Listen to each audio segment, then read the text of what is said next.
제가 여행을 갔는데요. 한 아버지께서 LG화학이 떨어지는 것을 보시고 좀 기분 좋지 않게 여행을 즐기시는 거를 제가 봤거든요. 마침 그때가 배터리 리콜 사태가 일어나서 고민을 좀 많이 하셨어요. 그걸 보고 제가 좀 도와드리고 싶었는데 그냥 막 매수를 하시더라고요. 아유, 떨어졌으니까 그냥 다시 추매해야지. 이런 식으로 또 대응을 하시는 걸 보고 당연히 또 그때 대비해서 떨어졌고 또 제가 조사한 이후부터 또 떨어졌어요. 그럼 도대체 왜 떨어지게 되었고 그럼 앞으로 LG화학의 전망은 어떨지 굉장히 좀 궁금하시고 고민되시는 분들이 이 아버님뿐만 아니라 다른 분들도 마찬가지라고 생각을 해요. 이거 단위는 억 단위입니다. 어떤 제품들을 판매를 하냐 봤더니 제일 많은 부분을 차지하고 있는 것이 바로 석유화학 부분이었어요.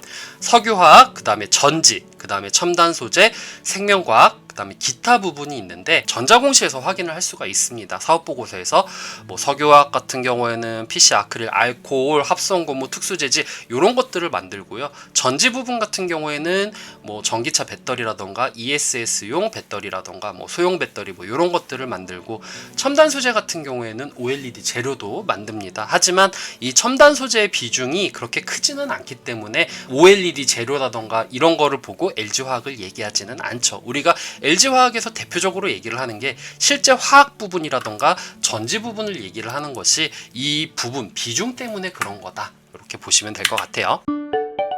7월 30일 날 2분기 실적이 나왔었잖아요. 여기에서 이제 SK이노베이션 소송 부분 1조억을 포함해 버리면요.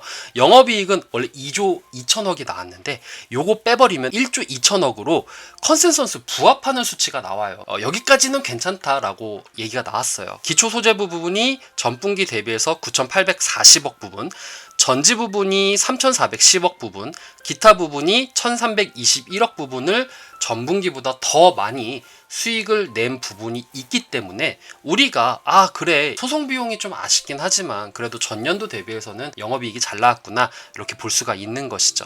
화재 이후에 여수 공장이 정상적으로 가동을 해서 NCC 80만 톤이 증설로 가기 때문에 이 증설 부분이 증익으로 가게 되어서 성적이 되게 좋아질 것이다 얘기가 나오고 있는 부분이고요. 전지 부분 같은 경우에는 SK이노베이션 배터리 소송금 합의금 1조 원이 해외 ESS 배터리 리콜 발생 4천억 일회성 비용을 감안했을 때 2,300억 원으로 전분기에는 3,410억 원이 나왔는데 여기에 대비해서는 줄어들었다 라고 얘기가 나오는 것이죠. 이때까지만 해도 그래 이 정도는 괜찮아 라고 얘기가 나오는 부분이었어요. 우려스러운 부분이 석유화학이라던가 사이클이 지금 현재 시장이 냉각이고 에틸렌 글로벌이 수급률이 94%에서 82%로 급락이 되었대요. 그리고 글로벌 배터리가 과잉 투자 우려가 지금 부각이 되고 있기 때문에 속도 조절이 필요하다. 같은 날 이베스트랑 하나금융투자에서 같은 내용이 나왔어요. CNT 같은 경우에는 아직 실리콘 비중이 5%로 확대할 만한 기술력을 가진 기업이 없어요. LG화학이 유일하다. 뭐 이런 식으로 나오고 있는 부분이죠. 그래서 양극재를 지금 현재 확대를 하고 SRS, 분리막 인수 등 배터리 소재 중심 부분을 증설을 하고 있고 투자 확대를 하고 있어요. 그래서 동사는 배터리 소재 사업 자체를 성장 동력으로 지금 삼고 있고요. 양극재 같은 경우에는 2020년도 4만 톤에서 26년도까지는 26만 톤으로 확대할 계획이래요. 그러니까 이 부분을 확대를 한다라는 거는 증설을 할 수밖에 없다라는 얘기가 나오는 거죠.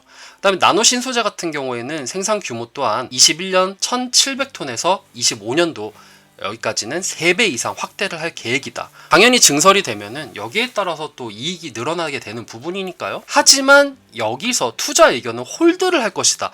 이 부분이 조금 되게 의아했어요.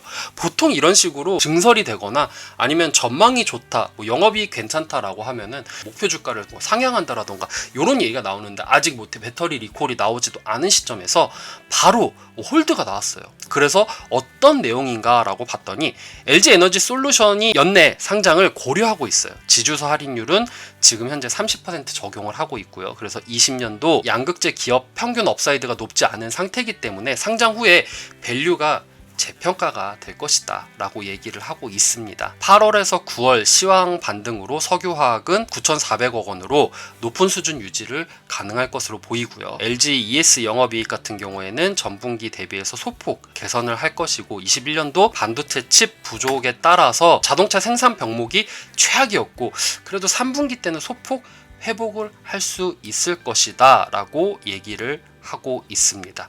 아무래도 홀드라는 부분이 양극재 평균 기업의 업사이드가 높지 않고 그리고 상장 후에 밸류가 재평가가 될 것이고 그리고 LG 에너지 솔루션의 연내 상장을 고려를 한다고 하면은 지주사 할인율 뭐 이런 것들 주가의 또 외부적인 부분이라던가 내부적인 거를 계산했었을 때 지금은 그렇게 매력적인 부분은 아니다 라고 얘기를 하고 있는 것 같아요. IBK 투자증권하고 하이투자증권에서 리포트가 또 나왔습니다. 3분기 매출액 같은 경우에는 11조 7,810억 원으로 전년도 대비해서 57%, 영업이익은 1조 2,280억 원, 전년도 대비해서 36%로 전분기 대비해서 다소 부진할 것으로 예상이 됩니다 라고 얘기를 했어요.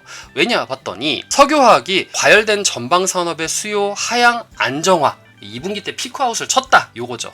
여기에 따라서 매출이 완만한 하락세를 나타낼 것으로 예상을 하고 있어요. 반면 에너지 솔루션 같은 경우에는 2차 전지 전반을 통해서 우호적인 환경 지속으로 글로벌 전기차 수요 확대에 따라서 매출이 성장세를 유지하고 증설 라인 조기 안정화 및 원가 절감을 지속적으로 해서 수익이 개선될 전망이다 라고 얘기를 하고 있고요.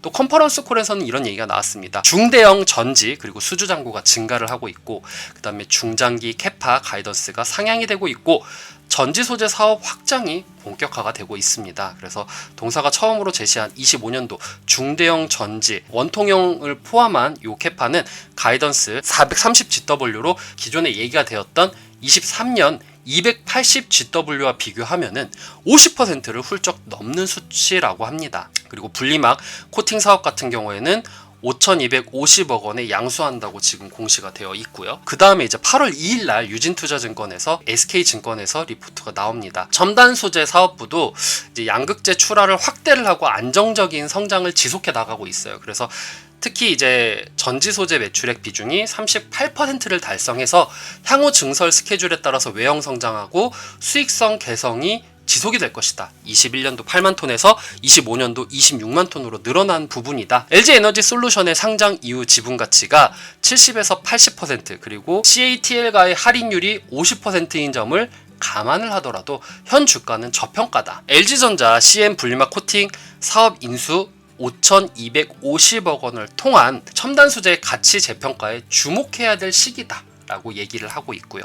그리고 앞으로는요 2차 전지와 첨단 소재 부분에 성장을 할 수 있을 것이다. 그리고 전지는 14년도부터 6년간 27%씩 성장을 하고 그리고 첨단 소재는 연간 20% 이상 성장을 할 것이다. 지금 당장의 성장률보다도 내년, 내후년 이 미래의 전망은 굉장히 좋게 나오고 있어요.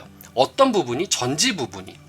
그리고 LG 에너지 솔루션 같은 경우에는 2차 전지 소재 실적 개선이 동사의 가치를 제고시킬 것이다 라고 얘기를 하고 있고요. 올해 동사는 양극재 캐파를 올해 약 8만 톤에서 24년도 14만 톤 그리고 26년도에는 26만 톤까지 공격적으로 늘릴 계획이에요. 국내 주요 양극재 생산 기업인 에코프로 BM 계획이 22년도 9만 톤에서 23년도 15만 톤인 거를 우리가 딱 봤었을 때는 24년도 14만 톤에서 26년도 26만 톤까지 가는 LG화학이 더 큰 수치라는 거죠. 지금 현재 국내 1위 기업이 이러고 있는데 LG화학은 얘들보다 더 많이 공격적으로 생산을 한다라는 부분으로 봤었을 때는 당연히 장기적으로 봤을 때 LG화학 좋을 거야 라고 얘기를 할 수가 있는 것이죠. 하지만 이제 그 문제의 그 사건이 나옵니다. 8월 24일 날 그리고 25일 날 이베스트 투자증권과 메리츠증권에서 이 내용을 다루게 됩니다.